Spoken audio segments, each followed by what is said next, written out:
Hello everybody, Uncle Dave here again. It's Saturday and Auntie Karen's gone for a bath and she said, would it be possible to have your Miller and Carter fillet steak for tea? I said, of course, yeah, we can do that. So what I wanted to do just ever so quickly is say, well, we've had 2 fillet steak meals at Miller and Carter, and yes, they were gorgeous and they were £36 each, with all the salad and accoutrements, and so there you got like £72. So I thought, what if I went into Aldi and I can then show you our version of a Miller and Carter steak. So you start with the twin pack of fillet from Aldi, £7.25. Then you've got, these are lovely, the seasoned potato wedges, and they've got the skins on. They were only £1.99.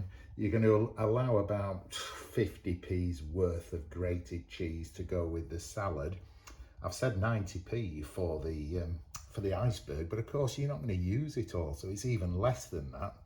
Then we use half of one of their packs of smoked pancetta, and I've said 40p for some frozen onion rings.